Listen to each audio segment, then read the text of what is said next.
Nobody ever said, "This is how we avoid debt." But Christian families in the 1970s practiced something powerful without naming it. Money was handled slowly, carefully, and in full view of the household. Waiting was normal, fixing things was expected, and owing money to anyone was treated as something to escape, not accept. Today, we're going back to Christian family life in the 1970s to revisit 14 everyday money routines they followed without instructions. The kinds of habits that quietly kept families out of debt, not because they were rich, but because life moved slower and people leaned on each other more. You'll recognize them instantly. Number 14 starts at the kitchen table with envelopes and pencil marks. Number 9 smells like gasoline and Saturday driveway repairs. And number 1 explains why so many families stayed in the same house for decades and look better because of it. This isn't about blaming the present or glorifying the past. It's about remembering how peace used to be built one ordinary choice at a time. Stay with me, because somewhere in this countdown is a rule your family lived by, and maybe never named. 14. The envelope system on the kitchen table. You're sitting at the table after supper. The dishes stacked, the radio low. Someone pours the week's cash onto the table with a quiet seriousness, like it deserves respect. You watch the bills get smoothed, counted twice, then divided with steady hands. If you're a kid, you're hoping there's a little extra for the corner store. But you also know better than to interrupt the counting. The envelopes are plain and slightly bent at the corners, each one labeled in blue ink. Some have little smudges where the pencil got erased and written again. The groceries envelope feels thicker than the others, and the gas envelope always seems to run out faster than anyone wants. A few coins roll to the side and get chased down with a fingertip, because even the small money has a place. This does something to your brain. Spending stops being invisible. You can feel the limits in your fingertips. You learn without being lectured that money has edges, and that edges can be a gift. When the envelope gets thin, the family gets creative. Breakfast for supper, homemade bread, a repair instead of a replacement. Later, the world gets smoother. Cards replace cash, automatic payments replace envelopes, and buying becomes something you can do without looking at what you have left. The stop sign moves farther down the road. Did your family use envelopes, a jar system, a cash box, or something else entirely? 13. The checkbook ledger and the pencil behind the ear. Sunday afternoon is quiet, and you can hear the scratch of a pencil on paper from the kitchen. Someone is balancing the checkbook with the patience of a person doing small math for a big purpose. Every number matters, but nobody is dramatic about it. The television might be on low in the other room, but the house understands this part needs focus. The ledger is a little book with thin lines, sometimes kept in the same drawer as the scissors and the rubber bands. There are carbon copies of checks, a bank statement folded into thirds, and a pencil that's short from being sharpened too many times. The page carries faint smudges where the eraser worked overtime, proof that mistakes happened and could be fixed. This habit makes you aware, not anxious aware, just awake. It teaches you that money isn't only what comes in, it's what slips out in small places. It also teaches honesty inside the home. A purchase isn't hidden, it gets written down right there, the same ink as the electric bill. Eventually, banks start doing the math for you. Then applications do it. Then automatic subscriptions start quietly living in your account like little invisible roommates. And the ledger stops sitting on the table where everyone can see it. Did someone in your home balance the checkbook every week, every month, or only when something felt off? 12. If you cannot pay cash, you cannot buy it. You're in a store washed in fluorescent light, pushing a cart that squeaks every few steps. You lift something from the shelf, turn it over, and study the price tag like it's asking a question. Somewhere just behind you, a parent says, "Put it back," not sharp, not annoyed, just certain. The rule was never debated in the aisle. It was already settled long before you walked in. The wallet opens, and you see what's actually there. Real bills, finite money. Sometimes there's a coin purse that jingles when it moves. Sometimes there's a folded stack of coupons, edges clipped unevenly, ink rubbing faintly onto your fingers. At the register, the cashier counts change back into your hand, and you feel the weight of it. You feel the end of it. This wasn't only about saying no. It was about learning how to wait. It taught you that later wasn't a punishment. It was part of the plan. You learned how to want something without needing it immediately, and how to walk away without feeling small. The absence of debt meant fewer sleepless nights and fewer quiet arguments after the kids went to bed. Over time, buying got smoother. Credit cards became normal, then necessary. Payments were divided into smaller payments. And the moment of decision got quieter, like someone turned down the volume on consequence. What was the thing your parents absolutely refused to buy on credit? Furniture, cars, vacations, or something you still remember arguing about? 11. Layaway tickets and Christmas hope without debt. You're standing at a department store counter while someone behind the register staples a little receipt to a card. The item you want is not coming home today. It's staying in the back with your name on it, waiting. You walk out with empty hands, but your heart still feels full because you know it's coming. The layaway ticket is small, thin, and easy to lose. It gets tucked into a wallet or a Bible, sometimes folded so many times it looks tired. The receipt ink is faint, and you can smell the store-new fabric, perfume samples, and winter coats.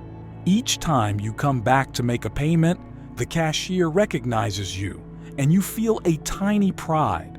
You are working towards something without borrowing for it. Layaway lets families breathe. You can plan for Christmas or school clothes without signing up for interest.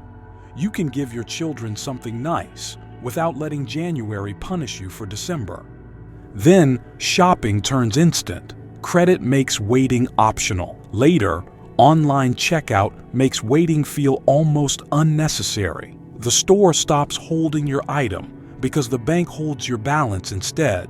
And the calendar stops slowing anyone down. Did your family use layaway for Christmas, back to school, or that one big purchase you still remember? 10. Hand-me-downs and the quiet pride of good enough. You walk into church and there's a box in the hallway labeled free, and nobody acts weird about it. Coats, shoes, dresses, a few toys. A mother chats casually while another mother folds a sweater like it's normal, and it is normal. Sometimes it's not even a box. Sometimes it's the trunk of a car after service, opened like a little store where everything costs nothing but gratitude. The clothing smells like someone else's detergent, and the buttons are sometimes mismatched. The hem might be let out or stitched up. A winter coat might have a name written inside in faded marker, crossed out and written again. A pair of shoes might come with a note. These run small, like a friend giving you insider knowledge. Hand-me-downs carry a message. You don't have to pretend. You can be provided for through community. You can receive without humiliation and give without making it a performance. And when you grow into something that used to belong to someone older, you feel connected, like you are literally being covered by the family of faith. As brands get louder and fashion turns faster, hand-me-down culture gets more complicated. Families move more, communities thin, and people begin to feel pressure to look a certain way, especially once shopping becomes a kind of identity. Did you grow up with church clothes that used to belong to someone else? And did it feel normal, funny, or secretly comforting? 9. The used car rule and Saturday driveway repairs. The car hood is propped open, and the driveway smells like gasoline, dust, and warm metal baking in the sun. Someone is lying on a flattened cardboard box, sliding out from under the car with a grease-streaked forearm, while you stand nearby holding a flashlight that feels too heavy for your wrist. You hear a socket clink, a muttered word, then a small laugh like the car is stubborn but familiar. The toolbox is dented and missing a few pieces. A rag that used to be a bath towel is draped over the bumper. A repair manual lies open on the hood, its pages curled and smudged from years of use. A coffee can holds loose bolts, sorted only by memory. The garage radio hums between stations, and before long, a neighbor wanders over, not because they were invited, but because an open hood sounds like a conversation starter in the 1970s. Buying used is never about looking good. It's about knowing what you own. You learn that things last longer when you care for them, and that repairs don't mean failure. They mean responsibility. Fixing what you have becomes normal. Pride comes not from something new, but from something paid for and still running. Later, cars grow more complicated. Commutes stretch farther. Financing grows friendlier. Warranties get sold as peace of mind. And slowly, the Saturday repair starts to feel harder than the monthly payment. Did your family always buy used? And did you have a drive it until it dies rule? 8. One income, tight budget, and shared sacrifice. You hear the paycheck envelope being opened at the kitchen table, the paper tearing carefully along the edge. Someone counts it once, then again, slower this time, before setting aside what has to be paid first. There's no argument, no speeches, just quiet understanding. A bill slides under a refrigerator magnet like a promise that won't be broken. A time card might be tucked into a lunch pail. A work shirt hangs by the door, clean but worn. The grocery list is written in plain handwriting. Milk, bread, eggs, flour. Maybe a small treat if the week allows it. Outside, there's a garden with rows that don't look impressive, but always produce something. Inside, shelves hold jars of green beans canned last summer, each one labeled in careful ink. Living on one income means everyone participates. Children learn early that not this week doesn't mean never. It means planning. It means patience. It means sometimes choosing between good and better. And often, the church quietly fills the space between need and provision. No announcement, no spotlight. A folded envelope appears. A bag of groceries sits on the porch. Help arrives without questions. As the years pass, costs rise. Housing, fuel, childcare, everything stacks up.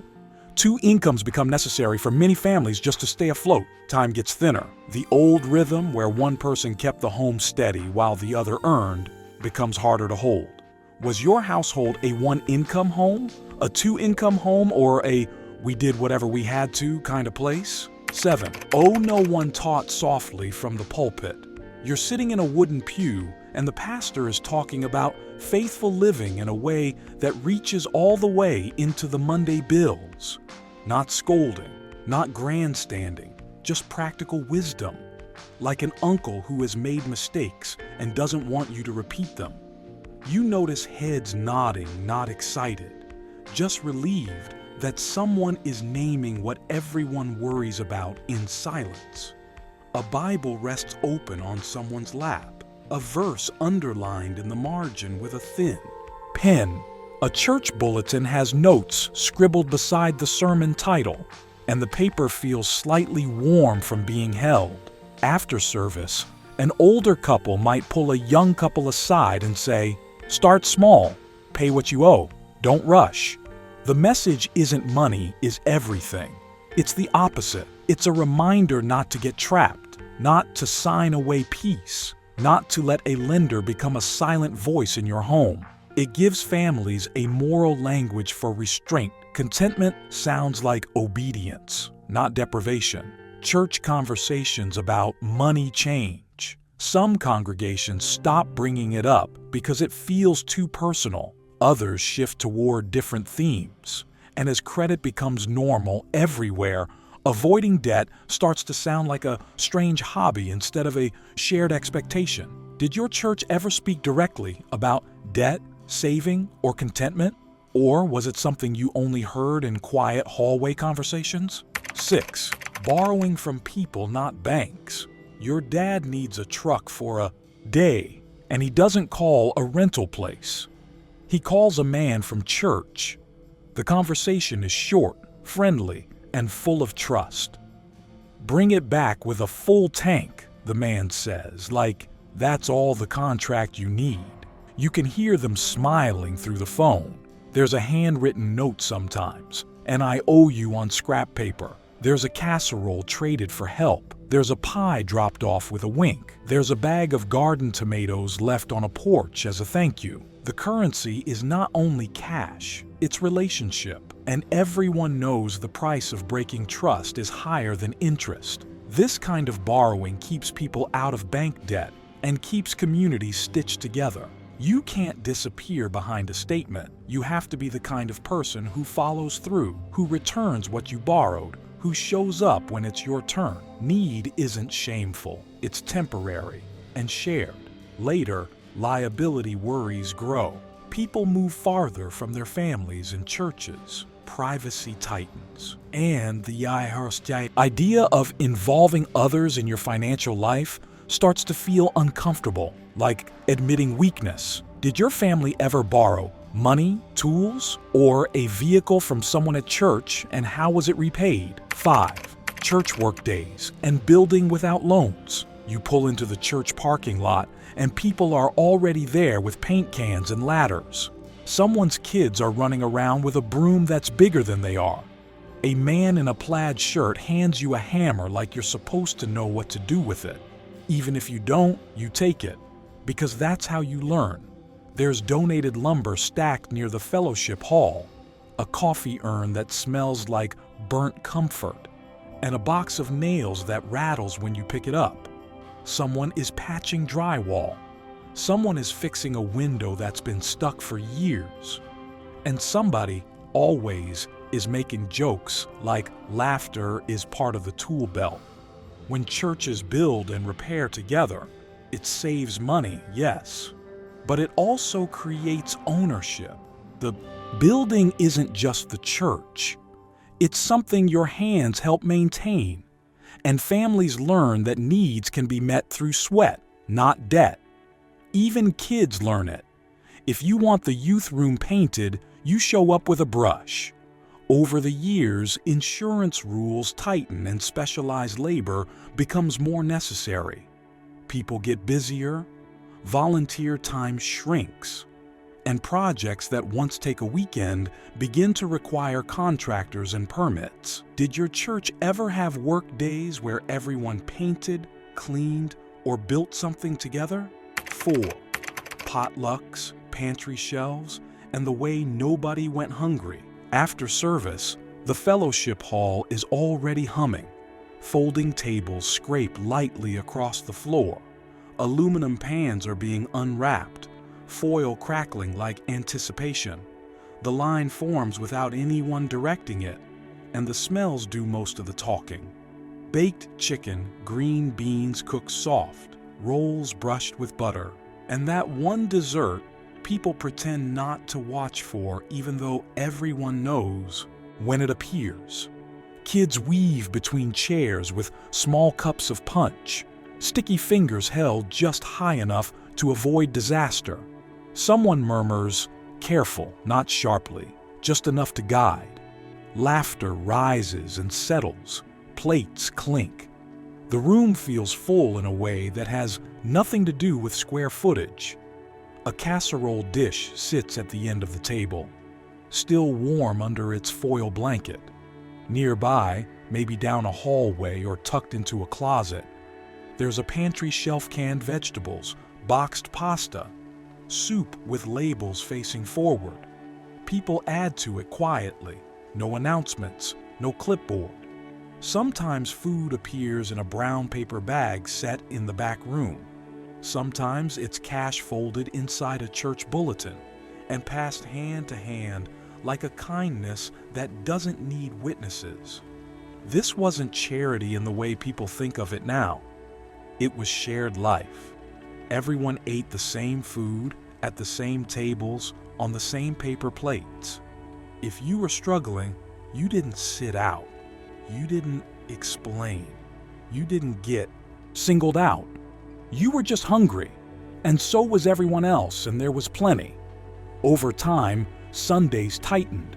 Sports schedules, work shifts, long drives home. Food policies got stricter. Kitchens got regulated. Potlucks didn't disappear everywhere, but they stopped being the quiet safety net where needs were met without being named. What was the signature dish at your church? Fried chicken, potato salad, a famous casserole, or a dessert that vanished before you ever reached it? 3. Make-do culture and the button jar under the sink. You're sitting nearby while someone sews a button back onto a shirt. The television murmurs in the background. The needle flashes. The thread pulls tight with a small snap.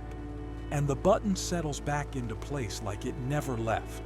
Nobody treats this as a special skill. It's just upkeep. The same tone someone would use to say, "Hand it here," or "Move your foot."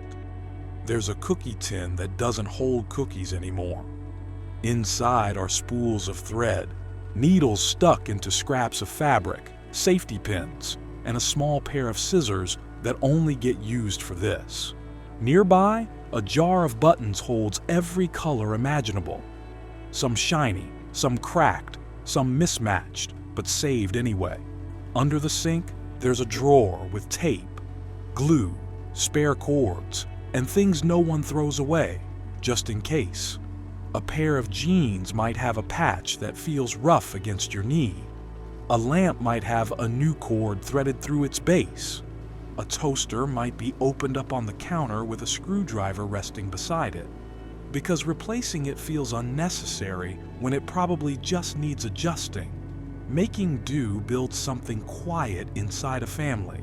It teaches that broken doesn't mean finished, that you don't panic when something wears out, you fix it or you try. It keeps small inconveniences from turning into reasons to spend money you don't have, and it gives you a steady confidence.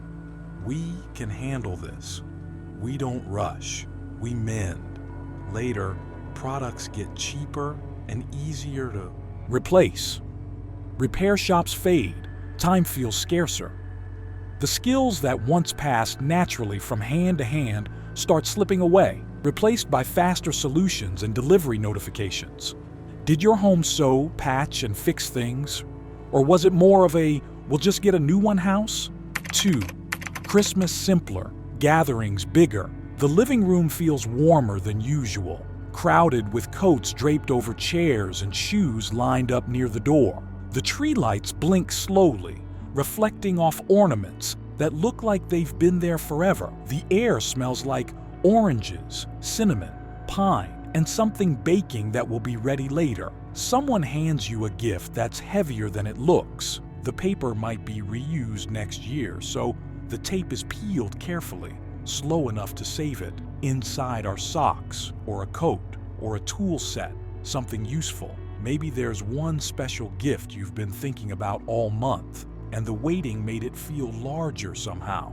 Bows get saved in a shoebox, stockings hold an orange at the bottom, a few hard candies that rattle, maybe a small surprise tucked in sideways. In the background, someone practices a church pageant song, a little off-key, and nobody asks them to stop. Later, you'll sit shoulder to shoulder in a candlelight service, singing words everyone knows by heart. When Christmas stays simpler, families don't need debt to create wonder. The joy comes from being together, eating together, singing together, sitting in rooms filled with familiar voices. Anticipation becomes part of the gift, and children learn that excitement doesn't have to arrive in bulk to be real. Then advertisements grow louder. Shopping becomes constant. Credit smooths the edges, and the season starts to feel like something you could fail if you don't spend enough. What was the most practical Christmas gift you remember receiving, and did it still feel special? 1. Staying put, paying it off, and refusing the constant upgrade. You're driving past the same house you grew up in, and it looks smaller than you remember, but also sturdier. The yard has the same tree. The porch steps are worn in the middle where feet have climbed them for years. You can almost hear the screen door again. And for a second, you remember how safe it feels to know exactly where home is. Inside a drawer, there might be a mortgage booklet with stamped payments, or a little folder of receipts kept in careful order. Some churches even have a moment for it. A mortgage burning, a simple celebration where the last payment means the building or the family can breathe. At home, the furniture isn't trendy, but it's solid. The kitchen table has scratches that tell stories. The walls might have fresh paint because someone learns to do it themselves instead of hiring it out. Staying put reduces pressure. It lets families build stability. It makes generosity easier because the budget isn't always stretched by the next upgrade. It teaches children that contentment can look like the same neighborhood, the same church, the same people who watch you grow. And that security can be built slowly, one payment at a time. Then housing markets change, jobs require more moving, and expectations grow. Upgrading becomes normal, bigger becomes ordinary. And staying in one home for decades starts to feel like a rare kind of patience. Did your parents stay in the same house for years? Or did moving feel like part of life? And now you're back where we started at that kitchen table. Envelopes lined up in a careful row, pencil smudges on paper, the coffee burbling softly in the corner, steady and familiar. Nothing fancy, nothing loud, just a house doing its best to stay balanced. Maybe those habits didn't disappear because they were unimportant. Maybe they faded because the world sped up. Money moved faster, buying got easier, and life stopped slowing down long enough to notice limits. But what those traditions gave people still mattered. Peace at night, fewer surprises in the mailbox, and room to be generous without fear. It wasn't about being better than anyone else. It was about living close enough to your means and close enough to your people. That help never felt like shame, and waiting never felt like failure. So tell me this, what was the strongest money rule in your home envelopes? Cash only, layaway, never buying new, or something else you still remember? And if any of this took you back, subscribe. There's more of that memory trail ahead, and the next one might be closer than you think.